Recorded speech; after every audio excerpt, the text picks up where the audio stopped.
Although many can forgive offenses, no one ever forgave contempt. Benjamin Franklin. In Austin, Texas, there was a beautiful winter day. The air temperature was -6 degrees Celsius, with a light westerly breeze. The evening looked even more spectacular. A full moon, a temperature around -12 degrees Celsius at 8 p.m. All of this matched the perfect forecast. To top it all off, Florida Georgia Line was in concert at the Moody Center, and Henry Canna had 2 front-row tickets for him and his wife Melanie. The 33-year-old couple, having been married for almost 5 years, was supposed to celebrate Valentine's Day a week earlier. The only problem was that in Sioux Falls, South Dakota, it wasn't very warm. In fact, it was about -11 degrees Celsius cold. There was 30 centimeters of snow on the ground and, according to forecasts, another 20 centimeters before it would melt. What does this have to do with Henry, Melanie, and their date with Tyler Hubbard, Brian Kelly, and the rest of the team? Good question. Henry was called at the last minute to fly to Sioux Falls the day before to fix a major computer malfunction at the Sanford Biomedical Center. When the problem arose, their neonatal department was participating in a nationwide research project. Henry was the lead IT specialist in his company and rarely went on business trips. However, since Sanford was their third largest client, Henry took the first available flight from Austin on Thursday. It took him about 6 hours to resolve everything. He had a return flight booked to Austin at 6 a.m., which would get him home 10 hours before the concert. The only problem was that by 3 in the morning, 30 centimeters of snow had already fallen on the ground, and it was still coming down. Notifications about delays appeared on the airline's app on his mobile, and finally, the flight was canceled. Henry stayed up all night looking for options. Henry received good compensation for his work, and he was worth every penny, but his boss would not be pleased if he booked a ticket home. However, he had just saved his company several $1,000s more than a charter would have cost, so he tried that option.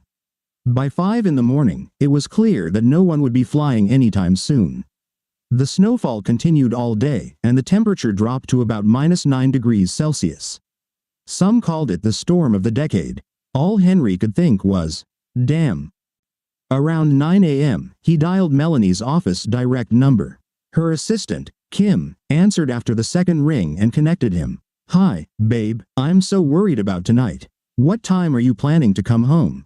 "Mel, have you seen the weather in Sioux Falls?" "No, Henry. I knew you were headed there but wasn't paying attention." "What's happening?" "Unfortunately, a damn pile of snow. So far, 30 centimeters, and possibly another 20 today before it stops. All flights are canceled." "Oh, honey, I'm so sorry. I was so excited about tonight. I know I've been working a lot lately, and this was the perfect chance to start a romantic weekend together." "Damn, sometimes I hate your job." "I'm upset too, Mel, but you know, I only travel 4 or 5 times a year, and only when absolutely necessary." It was a serious crisis with a major client. "As you said, we've rarely been together these past few months, but it's you who've been working the late hours, not me. Besides, my job allows us to lead a damn good Texas lifestyle." "You're right, Henry. It's just that lately we're apart more often than together. I know a lot of it is on me. I'm working hard to make partner, which means I have to dedicate time to it. You've reached the level where you can mostly set your own schedule and keep it within reason. I'm getting there, but it'll be another year or so before I can start controlling my work time. I miss you and us." "I miss you too, babe. Why don't you invite your friend Sue and go have some fun? Front row tickets, and trying to sell them would be too much hassle. I can order a car to pick you up and take you home. Don't let my mess ruin the enjoyment of a great show." Melanie hesitated and suggested simply selling the tickets. She would just stay home and watch the concert stream online. She could easily sell the tickets through their account. She kept saying and saying that she didn't want to go if he wasn't with her. Henry resisted, urging her to go and have fun. He reminded her about her new pair of Tecovas boots, and how sexy those boots looked on her. After a few minutes of argument, she conceded. They both said, "I love you," and hung up. 5 minutes later, Melanie found her burner phone in the back compartment of her large bag and pressed the speed dial button. This was her part of the conversation. "Hi, how's your day going?" "Well, maybe I have something that could cheer you up. Henry just called, and he's stuck in Sioux Falls, South Dakota." Yes, he had to rush there on business, and then a heavy blizzard started. Can you believe his luck? Good luck to you. Anyway, I still have 2 tickets for tonight, but hubby will be chilling in the Great White North. Is Diana still staying with her parents in Memphis? Great. How about we spend the evening together? I've got a new denim skirt and boots I've been wanting to try on. I'll call a cab to your place, and we'll head out from there. How does that sound? Yes, I'll order a dark cab to make sure we have tinted windows. Giggling. Yes, let's party all night after the concert. See you around 7. Can't wait. Melanie worked diligently and skipped lunch to manage leaving the firm by 4:30 p.m. She wanted to luxuriate in a bath and rest for a while before heading to the concert. Before leaving the office, she called her best friend, Susan O'Connor. They met in her first year at the firm and immediately clicked. With just a year's difference in age and getting married within 2 weeks of each other in the same year, they had a lot in common. Hi, Susie. Honey, do me a favor. How's it going, Mel? I'll be happy to help if I can. If Henry ever asks you about how our evening at the Florida-Georgia Line concert went tonight, your answer will be, amazing.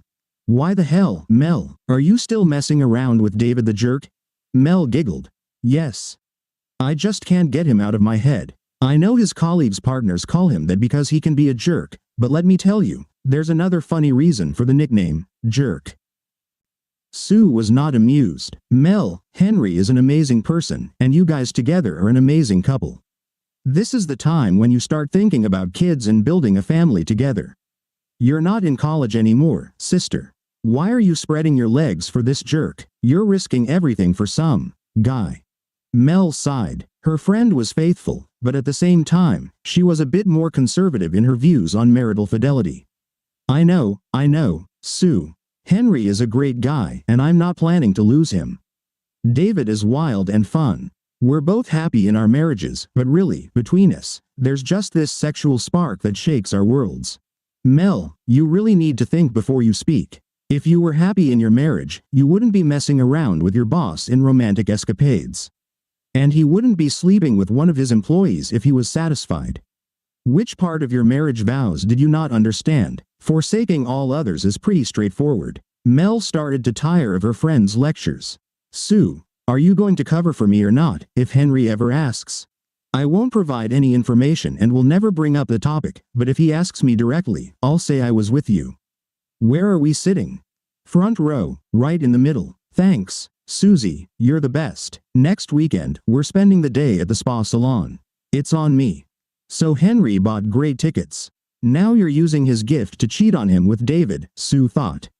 Out loud, she said, okay, bye. Mel rushed home and began preparing for the date. She drank a couple of glasses of her favorite Pinot Grigio, shaved her legs in a bubble bath, and then got dressed. She wore a snow-white lace bra, allowing her to unbutton a few top buttons of her white blouse. Her skirt was about 15 centimeters above the knee, showcasing her slender legs. The boots were dark gray and matched her vest. They were a Christmas gift from Henry. It was the first time she had worn them, but she was so excited that she didn't catch the irony of the situation. She looked in the mirror and was pleased with what she saw, looking back at her. She thought she would turn a few heads tonight, but she was only interested in one. After ordering a taxi, she drank another glass of wine. When it arrived, she mentioned making a stop on the way to the concert. The driver was happy to oblige. More money in his pocket was fine by him. The car pulled up to a gated cottage community. Melanie gave him the entry code. They drove 2 blocks and stopped at the curb. As if on cue, David Miller, Melanie's boss, dashed out of his house and jumped into the back seat, greeting his companion with an enthusiastic and passionate kiss. Oh my God, Mel, you smell wonderful and look stunning. I think we should skip the concert and head straight to your place.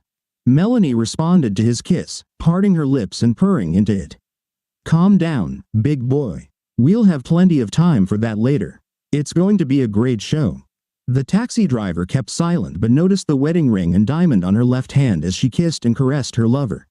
Trash and a bastard, he muttered under his breath. For her part, Mel never intended to cheat on her husband. They met on a blind date set up by her best friend. There was an immediate mutual attraction. She was outgoing, friendly, and had an easy way with people. Henry was a bit more reserved, but there was an inner strength about him that attracted her. He never overshadowed her, but she always felt safe in his presence.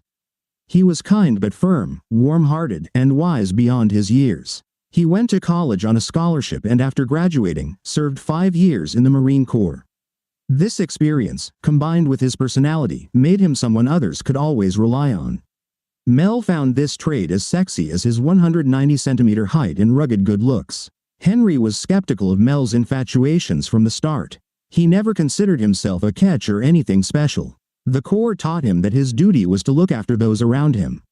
"You led from the front and retreat last," was drilled into him at the base.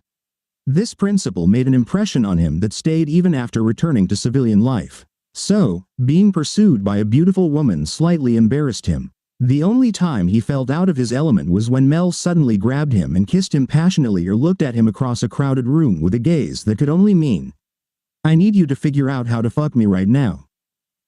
As they grew together, Henry's fears subsided and Mel's confidence in them grew.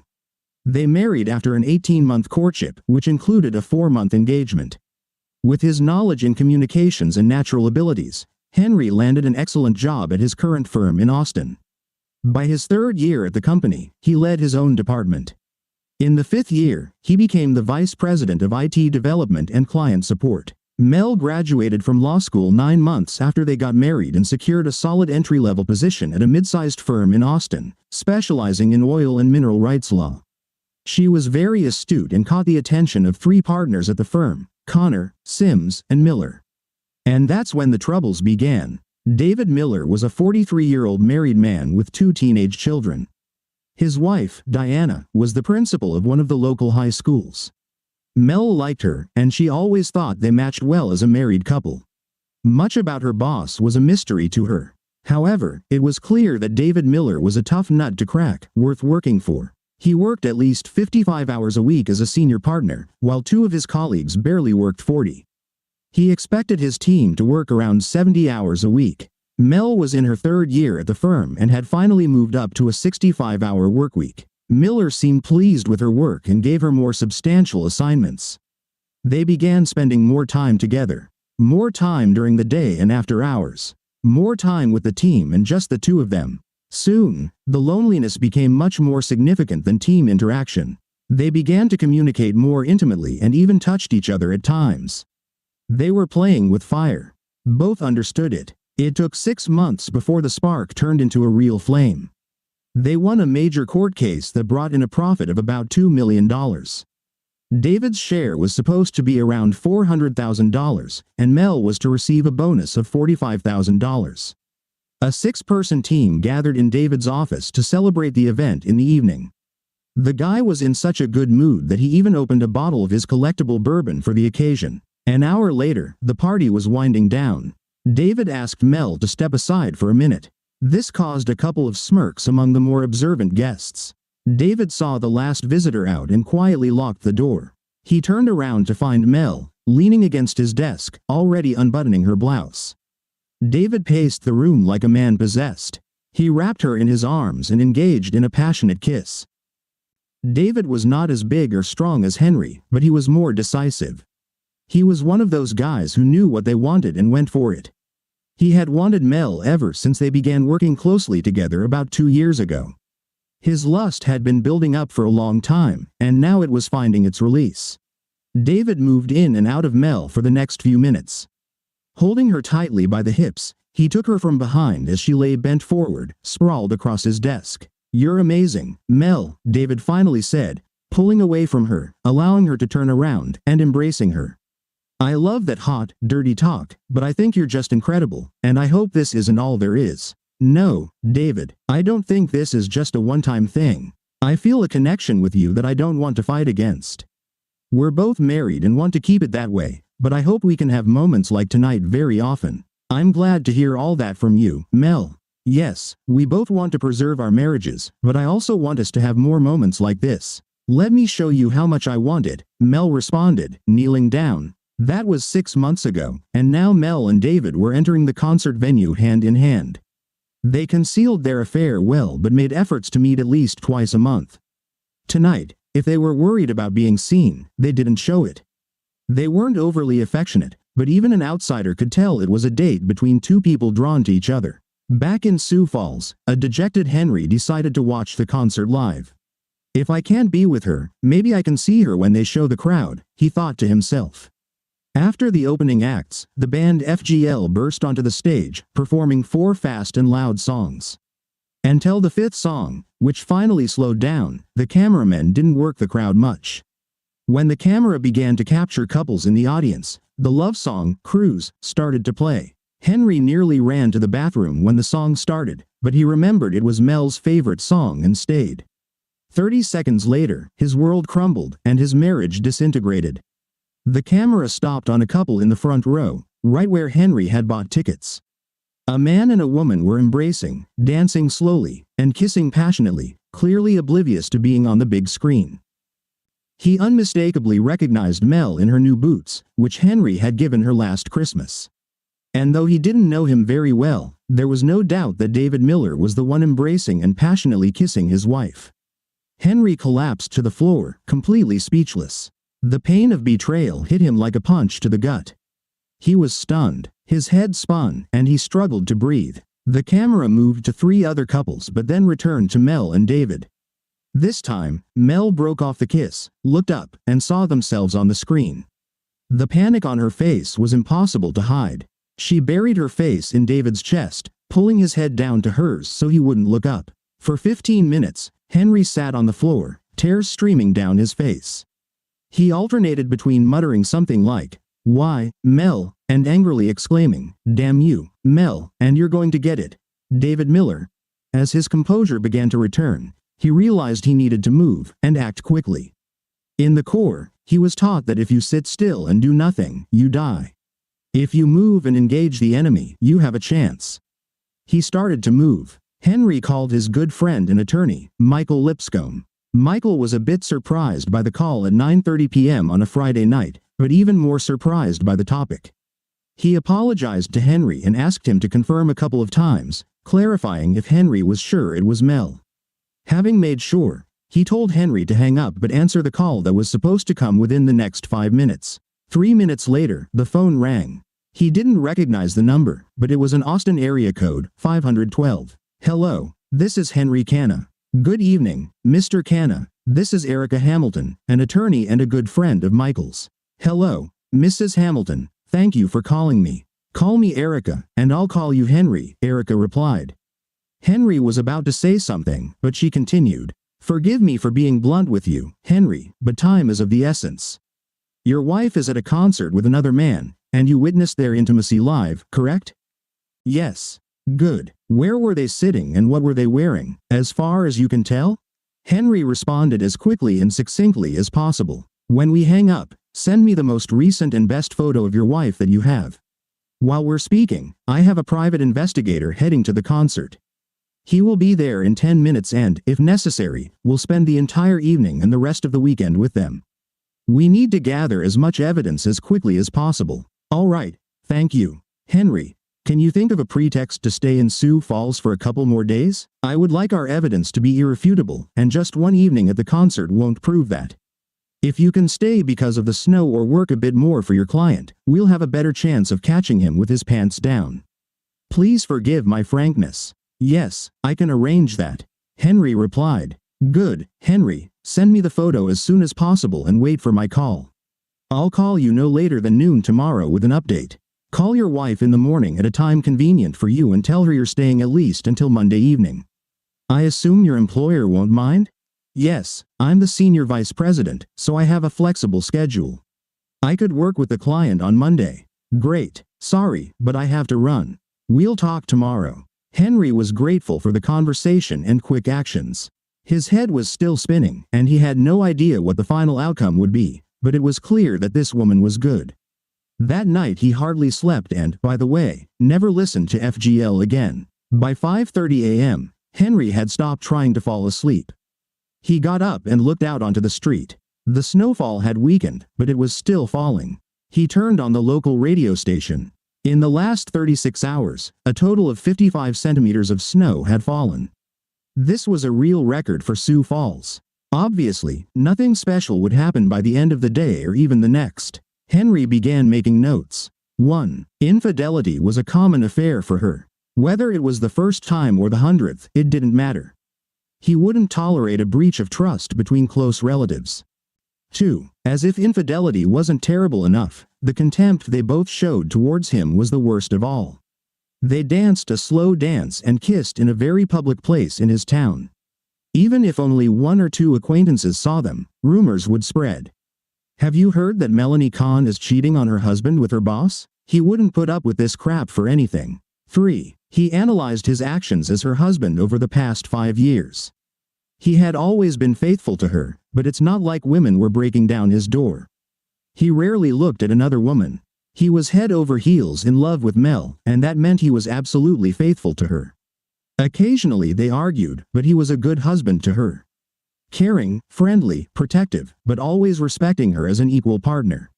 No, he didn't deserve such contemptuous treatment. 4. He made a detailed list of assets and liabilities. 5. He made a very short list of people he needed to call, including his boss, father, and 2 friends from the Corps. 6. He made a list of next steps in anticipation of talking to Erica. It was only 7 a.m., so he put on his sports pants, headed to the hotel gym, and worked out diligently until 9. After showering and having breakfast, he picked up his phone. There were 2 messages from Mel, asking how he was doing and telling him how much she missed him. She mentioned that the concert went fine, and Sue joined her. Another display of disrespect. He decided to check on something. Maybe he should wait for his lawyer to verify this, but he was, after all, a Marine. Inaction in times of crisis didn't seem like a good option to him. The phone rang twice before it was answered. "Hey, Henry," Sue said. "I heard you're stuck in Sioux Falls. I saw the weather map. It looks awful." "Hi, Sue. Yeah, it's white outside. It hasn't snowed this much in Texas for 100 years, let alone in a day.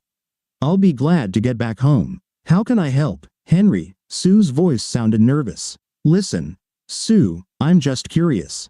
How did you like yesterday's concert? I enjoyed the opening song. This is how we roll. I watched it live from my hotel room. Yeah, Henry, it was a great show. I know Mel had fun, but I really missed you. Thanks for saying that, Sue. Can I ask you one more quick question before I let you go?"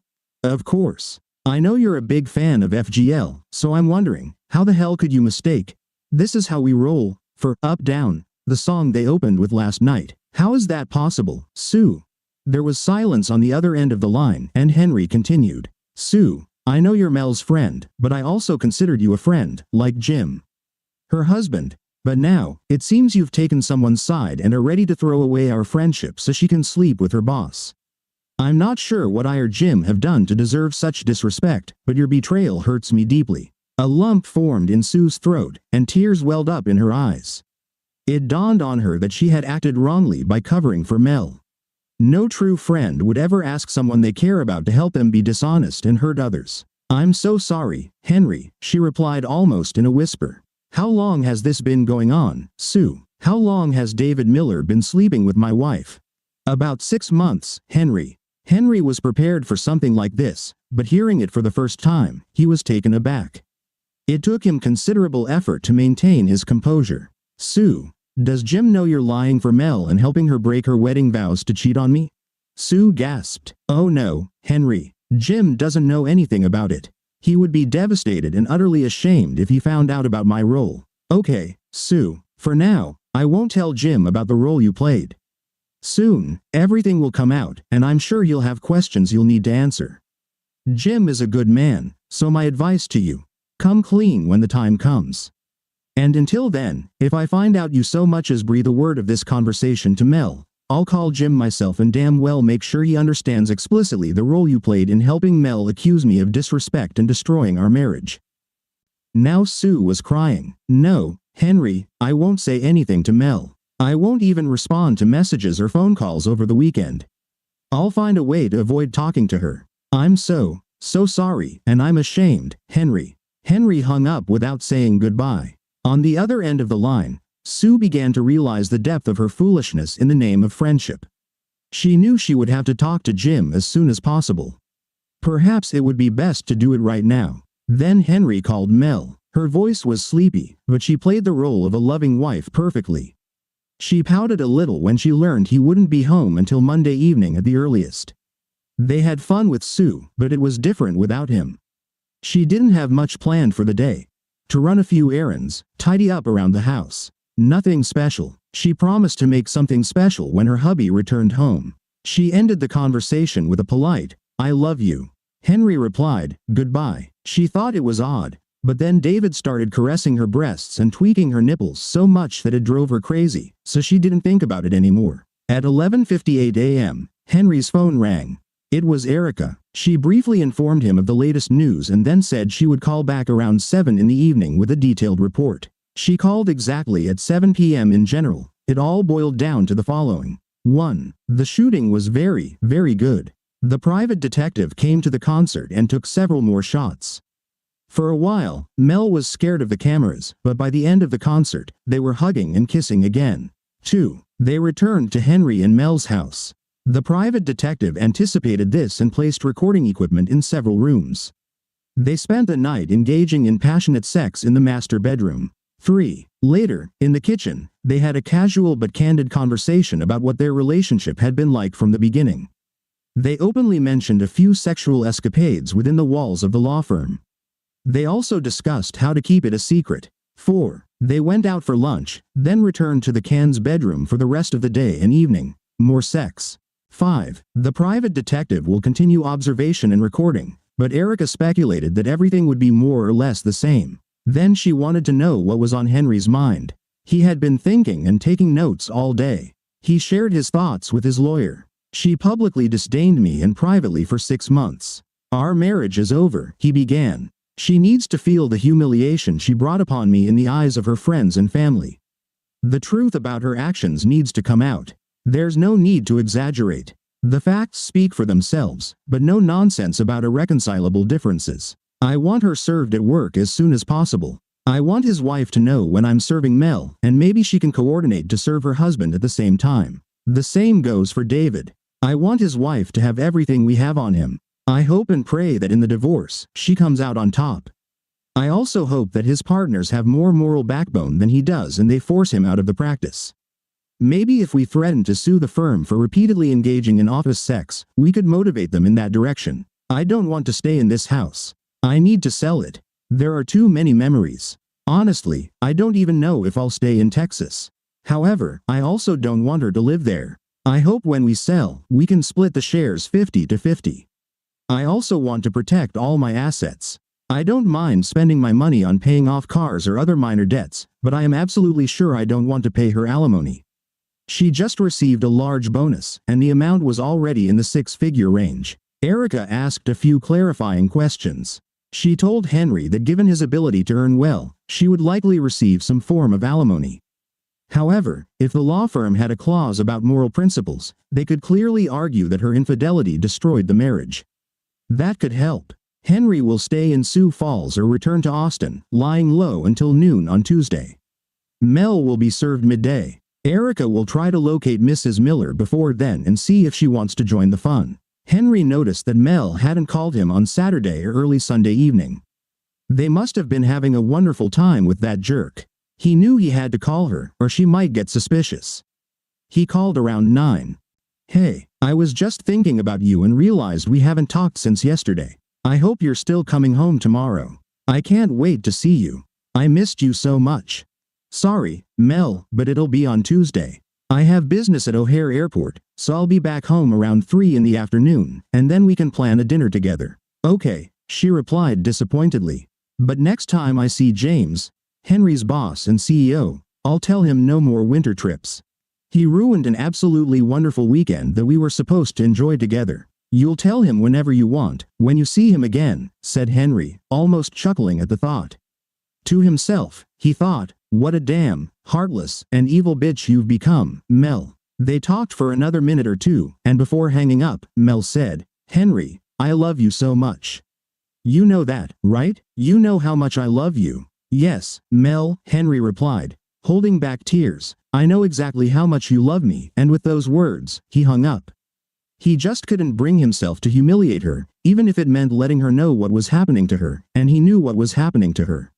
"She'll never humiliate me again," he thought, dialing his boss James's number to keep him informed. On Tuesday, exactly at 3 in the afternoon, Henry sat at the kitchen table.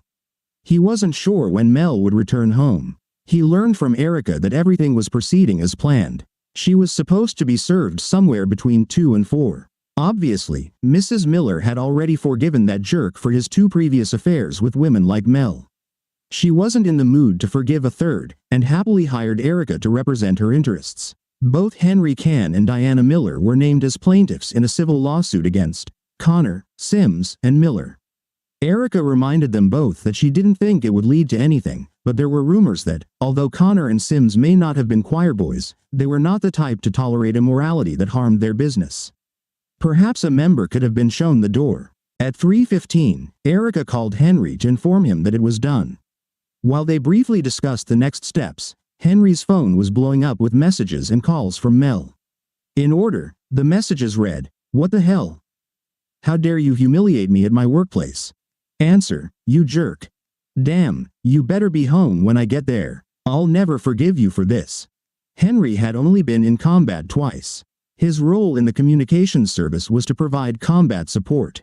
But every Marine is trained to be a rifleman, and twice in Iraq he had been in a firefight. Neither lasted long, and his captain, who never praised anyone, took the young lieutenant aside and told him he had done well for a rookie. Henry's combat experience helped him maintain calm and resolve before the fight that was about to erupt in his kitchen. Henry, where the hell are you disappearing to?" Mel shouted, emerging from the side door of the driveway. Henry sat silently at the table. Mel came around the corner with a folder in her hands and angrily threw it on the table. "You bastard, did you serve me divorce papers at work? How could you do this? How could you be so cruel? Do you realize how humiliating that was?" Her tone softened slightly. "Why, Henry, why are you filing for divorce? We love each other, we have a great marriage and a wonderful future. What are you thinking? Talk to me." Henry remained calm. He realized it was the first time he'd seen Mel since he made the horrifying discovery last Friday night. Her eyes seemed sunken and swollen. She was jittery. He noticed she had opened the divorce statement, but apparently hadn't reviewed the documents. "Sit down, Mel, and we'll discuss this." "Don't tell me to sit down, you bastard. Who do you think you are? Are you sleeping with some girl on the side? I swear, I'll cut off your balls if you are." She loomed over him. "All right, enough," Henry thought to himself. He stood up and loomed over her. Looking down at her with a calm but stern expression, he spoke again in a voice that demanded attention. "Sit down, Mel, right now." She sat down. "Mel, did you at least look at the file attached to the divorce petition?" She shook her head from side to side, but didn't reach for the file. "Well, let's see what led to my world crashing around me last Friday night. First, here's your picture with that asshole David at the concert. No, it's not Sue, as you lied to me, it's your boss. It's the loving embraces and passionate kisses you both enjoyed." Mel recoiled from the table as if the picture were a venomous snake ready to strike. "David, this isn't—" "Shish. Quiet, Mel, it's my turn to speak. You'll have your chance. Next item. This flash drive. I'm not going to plug it in and play it. You can do that on your laptop later. But it's a recording of you and that asshole having sex in our bed last Friday night, Saturday morning, Saturday night, and Sunday morning. It also includes conversations held right here at this table in our house between you and that asshole, discussing past sexual escapades and how to keep us and Mrs. Diana Miller in the dark about the future. By the way, I know your office isn't exactly next door to that asshole's office, so maybe you didn't notice that Mrs. Miller also filed divorce papers against him today. I don't know how he's going to explain to his teenage kids that he's been caught for the 3rd time having sex with a coworker, but that's not my problem. You did know you were number 3, right?" Melanie flinched at this revelation. Apparently, she considered herself special, the only one he had ever been with outside of marriage. It seemed this asshole was also an excellent liar, but then again, he was a lawyer. What did she expect? Anyway, there are more pages detailing your affairs, as much as Sue could remember. Obviously, she realized that covering your ass could cost her marriage with Jim, so she turned to evidence of the accusation from a legal standpoint. In other words, she exposed you and spilled everything. All those nights she lied and said you were with her. Even the weekend with the girls in November last year was a cover for you and that asshole sneaking off to South Padre. By the way, I wouldn't call Sue anytime soon. Jim made it clear that their marriage is over if she talks to you without him. Finally, You have a copy of the civil suit that Diana Miller and I are filing against your law firm. Having sex with the asshole in our marital bed doesn't violate any company rules. However, his desk, couch, and personal bathroom, all in the law office, are fair game, so that's where we can bring the case. Our lawyer believes we have a good chance of success in this matter. So, my dear cheating wife, this is why I'm divorcing you. You've broken my heart in a way I don't think I'll ever be able to put into words. I was so upset last week when I had to fly to Sioux Falls because I was looking forward to spending time with the only woman I ever loved. The only woman I ever wanted to love, my wife, the person I hoped would be the mother of our children. Then, as I sat and watched the concert live, hoping to catch a glimpse of my girl singing and dancing with her faithful friend Sue, I nearly died seeing her in the arms of another man, desiring him passionately, accepting his kisses and caresses. My soul was destroyed in an instant. I think I'm man enough to accept that I've been treated unfairly, Mel, even disgustingly. People aren't perfect. I'm not perfect either. Forgiveness should always be part of marriage. But you didn't hurt me. You despised me. You deliberately humiliated me in front of everyone. That I cannot forgive and will not tolerate. I won't be married to you, Mel, not a second longer than necessary for the divorce. I won't make it easy for you. I'm going to protect as much of my money as I can. Your family and friends will know what you've done. I won't hide the truth from those who spat in my face with their actions. Now you're on your own. I think that's what you might have wanted all along. All right, I'm done. Speak calmly if you want. Mel tried not to cry, but she wasn't very successful. She was a strong and proud woman, but this man, whom she claimed to love, whom she had deeply betrayed, had just ruined her by speaking the truth. He had noticed the depth of her terrible actions and their consequences. She wanted to hate him, to blame him for everything. She desperately tried to avoid the obvious wrongdoing, but there was no escaping the truth of who she was. Did you tell my parents? No, I'll leave that up to you. I talked to my boss and a couple of friends I work with. Besides my lawyer and our company's attorney Michael, I haven't spoken to anyone else. But let me make it clear. If you try to hide the truth or whitewash your actions, I'll pass it all on to them, including what's recorded on the flash drive. I can't tell everything to my parents. It will kill them if they hear all this. You can't hate me this much, Henry. Mel, you didn't care at all about my feelings or the fact that your choice broke my heart. You've been behaving disgustingly towards me for at least 6 months, assuming you didn't have other lovers before that. Don't pretend to be a victim. I'll give you a week to tell them, and then I'll call. It's better for them to know exactly what happened, or they'll get a copy of everything. Henry, I swear, there were no others. David was the first and only one. Of course, Mel, and you were with Sue at the concert last Friday. You didn't sleep with that jerk in our marital bed all weekend while you were telling me how much you love me. I guess every time you open your mouth, you lie. I doubt you even know how to tell the truth in such a situation. Henry, I didn't want this to happen. I didn't seek it out. I was caught up in the moment when we won the Dayton case. As soon as we started, I wanted to stop, but I just didn't. I don't know why. Really, Mel? You don't know why? Henry rifled through the folder until he found the relevant page. Sorry, I should have understood from your conversations how much you wanted to be faithful to me. Like this quote from 2 days ago when you were both lying in our marital bed after sex. David, I just can't get enough of you. We have to be very careful. If Diana or Henry ever find out, we'll have to break up, and I don't want to stop making love to you. Yes, Mel, it seems you have such a contradictory attitude toward your behavior. Not sleeping, but lying in the arms of another man in our bed, calling your actions acts of love, and admitting that you never want to stop. You're completely messed up, Mel. Mel began to grasp Henry's words. She leaned back in her chair, saying nothing for a minute or two. Finally, she spoke. I have no excuse, Henry. I'm a grown woman, and I made my choice. I thought I could hide it from you. I thought I could play this game, and if you didn't find out, it would be harmless. I knew David was a jerk. I knew we would never love each other, even though we said those words. I never felt for him what I feel for you. But I heartlessly betrayed you and your love for me. Mel fell silent for a moment to blow her nose and dry her eyes. She looked across the table at Henry and immediately noticed 2 things.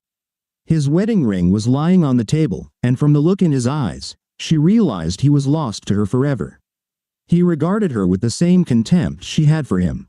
Her little safe world of a loving husband crumbled. "Henry, I don't know what to do or where to go.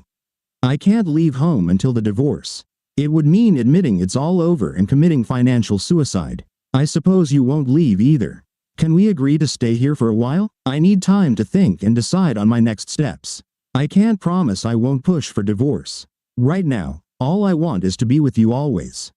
I can't imagine life without you. I'll live in one of the spare rooms and avoid interactions beyond what's necessary. Just like roommates, I'll respect your personal space. Mel, I can't tell you what to do, what to think, or where to go. Erica, my lawyer, instructed me not to leave the house until the divorce is official, and she said you would feel the same. Today you'll stay in the master bedroom. I refuse to sleep on the mattress where you had sex with that jerk. Tomorrow I'll donate it to the Salvation Army, and they'll bring us a new one. This will be my bed, on which you'll never sleep. Thank you for understanding, Henry. I would fight to stay if I had to. It's my only legal choice, but I appreciate that you compromised. I'll start moving my things tomorrow while you're at work." Mel stood up and approached Henry to hug him. He quickly moved away from her. "Get lost, Mel. Never try to touch me again. That's all I can do. To be in the same room with you and keep calm. You broke my heart, and you destroyed us. I can't comfort you now or ever for what you've done. You made your choice alone, and you live with it alone. I'll never forget how you flirted with me, Mel, but I'll work hard to erase you from my life as much as possible, and that journey has already begun." Mel slumped back into the chair, dropped her head on the table, and sobbed. Mel fought the divorce with all her might. Deep down, she hoped Henry would soften and stay. She, too, had to fight if she wanted to preserve even a drop of self-respect. Many friends cut ties with her when they heard what she had done to Henry. Mel approached the court to request counseling, showing that she had already undergone therapy and proving that she had no connection to David Miller. However, representing herself was never a good idea, but Mel worried about attorney fees, so she decided to give it a try. She temporarily halted the process but never let it slide. Even Mel's parents begged her to let go of Henry. They were horrified by her actions and sided with Henry, although they tried to maintain not-so-good relations with their daughter. It took 7 months to finalize the divorce. The house and savings were divided equally, but Henry didn't have to pay alimony. Miracles do happen. Melanie left Connor, Sims, and Miller, and joined a small firm in San Antonio. On the day of her divorce, she walked out of the house and turned back to say goodbye to Henry. He slammed the door in her face before she could speak. Now she rarely dates, but usually on Fridays, she brings home a random guy just for sex. Perhaps human interaction soothes her soul. Perhaps it reminds her that she was a cunt who abandoned a good man in a marriage. It turned out that Connor and Sims still had a soul, even if they were lawyers. They kicked out Miller, and a few months later, he moved to Houston, where he took a position at a small law firm run by his cousin. Diana cleaned him out in the divorce, and his children don't speak to him. The lawsuit filed by Henry and Diana was settled out of court for $250,000 each for the plaintiffs. Erica was very pleased with the results. David Miller started spending evenings in a rundown bar located in the wrong part of town. One evening, as he was leaving, a man approached him in the parking lot. He looked into the eyes of Henry Canna. There were no surveillance cameras in this area. Henry said, "Hello, asshole," and then delivered a devastating punch to his face. His nose and jaw were broken. Henry leaned over him, and he spat blood and a couple of teeth from his mouth. "I wanted you to know who did this to you, David. I wanted you to look me in the eye and understand that this was going to happen. Now, if you report this, there are 12 retired Marines sitting in the bar in downtown Austin right now, and most of them are wearing combat vests with medals. They will swear that I was with them all evening. If by some chance I am arrested and charged with attacking you, 1 or 2 of them will come back and finish what I started. You got it, you piece of shit?"